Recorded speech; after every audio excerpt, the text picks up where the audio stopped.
I was in solitary confinement for 6 months. The best way to describe it, you living in a bathroom.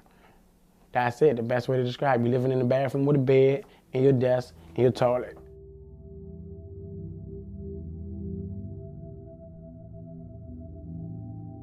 In the back of the cell, you got a window, but the window was all foggied up and like scratched up, like so you can't even see out the window. Man, I felt like my life was over. Why take the rest of your freedom? And they say that's the most important thing you can take from a person in life is time, because you can never ever get it back, ever. You can't go back in time and rewind time. So it's like, my thing is, why lock somebody up while you locked up? You know what I'm saying? You trying to kill a spirit even more. What's wrong is with prolonged solitary confinement. The deprivation of social contact by itself constitutes a sort of moral suffering that the state is has no business inflicting, no matter what the person has done. Long-term solitary confinement for juveniles, once a rare form of punishment, has become widespread in American jails and prisons. Critics say it's cruel and unusual punishment, but many states have steadfastly refused to end the practice. 2 cases show the range of offenses that can put a child in isolation for months or even years on end. Corey Bauer, age 13, was held in solitary confinement following his conviction for several minor crimes, the worst of which was stealing a television from his school. Michael Kemp was convicted of armed robbery at age 17. When you get charged as an adult, you automatically go in solitary confinement.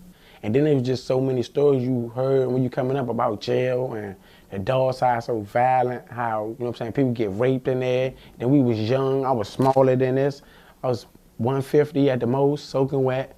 And I was just like, man, I'm about to go in here with these adults. Okay, you have 16-year-old show up at your jail, your adult jail, and he, she, mostly he, is slight and looks young and vulnerable, and is young and vulnerable. And so he's going to go on the, into protective custody. So facto, it just, like night follows day. He was 13 when he was first put in solitary confinement. It wasn't called solitary confinement, it was called protective custody. He was a small kid in a facility with kids ranging in age from 10 to 21. He had never lived away from home. He had never been in a fight in his life. He went into general prison population in this facility, general population, and he became a target right away. So he ended up in protective custody, which was 24 hours a day in a cell by himself, all day, every day. You really feel every hour of being in that cell and you ain't really moving around or nothing, and you got bars instead of a door. And it's just like, man, you can go stir crazy in there. Reading them books and poetry, which really kept me sane during that time in that hole, because if it ain't that, you gotta talk to the person next to you, knock on the wall, and just try to, man, have some type of communication. You need some type of communication with somebody or you're gonna go crazy. I still think he's gonna work the program and come home. And even if he doesn't, he'll spend a few months there and then he'll still come home, right? It'll still be fine. I don't understand what I've done or how serious any of this is until I go and see the lawyer, and then he's the first one that tells me the state's adjudicated your son delinquent, he's never coming home, and he says to me when he's 18 is when he'll be released, and at that point you might as well buy him a bus ticket to the Angola State Penitentiary, because that's where all these kids end up, and it's the track it's always been. Your kid just happens to be a white kid caught up in a system that was meant to control kids of color back in the day. And that's what the facility where your son is now that's where it started out as a prison for kids of color. I was looking to find out how many systems, in fact, do use solitary confinement, how many juvenile systems. And this is not easy information to get, certainly from the states themselves. It's more numerous than we would like to think. There's evidence that this is being used in Texas, in Florida, in Virginia, but we don't really know the extent to which this may be problematic. It kind of crept up without anybody noticing. You know, the regulations change, nobody understands them very well. Nobody pays attention because, after all, these are criminals, and you know, if they're in prison, it must be for something. There's no transparency, there's no accountability in the prison system. Nobody sees that except for people like us. And then we're thought of as, like, you know, the criminals that raise the criminals, right? So why listen to some mom who's agonizing over her son? It's a kind of attitude that, you know, that makes us all responsible for what we do to our fellow men and women, but we don't feel responsibility because it's something that will never happen to us.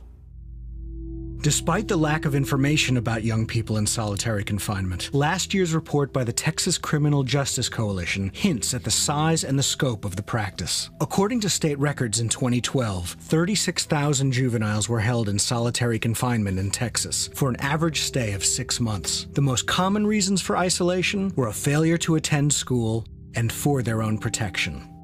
The expedient of putting them in solitary confinement for their own protection, quote unquote, seems to me uncalled for, because first, most of the time they don't ask for it, and second, if they even if they ask for it, it is the prison's burden to protect them, and at the same time don't inflict cruel, inhuman, and degrading treatment on them under the guise of protection. In 2006, a young man called to recount a story about his time in this prison with my son. And he told about my son being raped in solitary confinement by another young person. And this young man was put into a cell by guards, and it was like a wrestling match is what it was. You know, like they took bets on which kid would win. And this other young man raped my son while the guards just stood there and egged it on and tried to get, you know, saying to my son, you need to fight back, you know, and calling him a pussy. And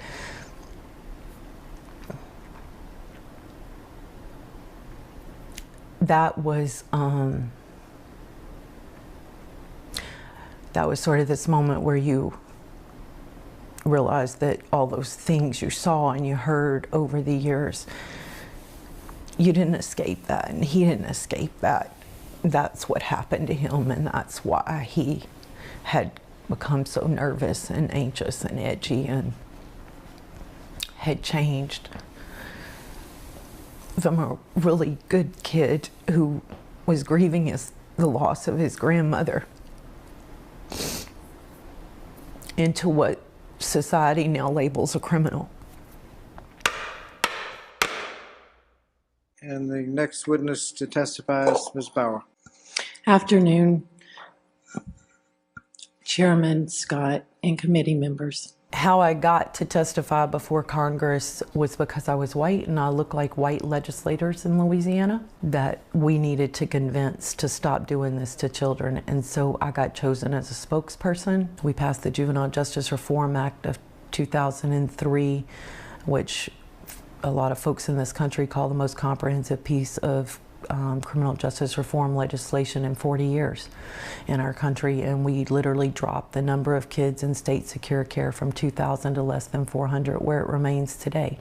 We actually changed the way we incarcerated children in our state. We need to ensure that incarceration is used to punish, to deter, and to rehabilitate, but not merely to warehouse and to forget. After years of neglect, the voices of parents, prisoners, psychologists, and civil libertarian groups are starting to be heard by those in political power. Attorney General Eric Holder amended the Prison Rape Elimination Act to ensure that prison employees are screened for prior sexual abuse. And a United States Senate hearing on solitary confinement, the first of its kind, was chaired by Senator Dick Durbin of Illinois. This is the first ever congressional hearing on solitary confinement. The United States holds far more prisoners in segregation or solitary confinement than any other democratic nation on earth. Durbin heard from experts, questioned the director of federal prisons, and even brought in a replica of an isolation cell onto the Senate floor.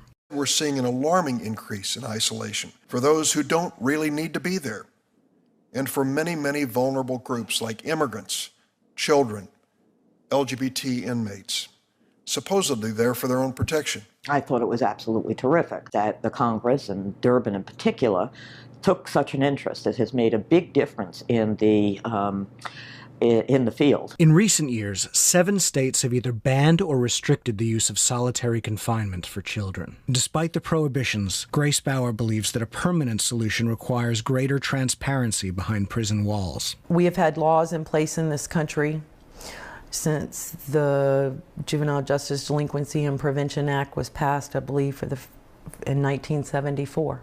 Until there are more eyes focused on what goes on behind the walls of prisons in this country, we can never rest. So, do I believe the law is the answer? I actually don't. The answers are, in the case of protective custody in adult facilities, don't send kids to adult facilities, period. I would say, for example, that using it on minors, on juveniles, should always be prohibited, because the literature shows very clearly that the effect on the brain and the mind of an underage person is very different than in an adult. And they can never function productively as citizens again in the real world. Got me my first paid performance here. Yeah, $100. Michael Kemp was released from prison in 2008. After living in homeless shelters, he now works with the Campaign for Youth Justice, teaching young people to stay out of prison. Today he's rebuilding his life while reading and writing poetry in Washington, D.C. How everybody doing?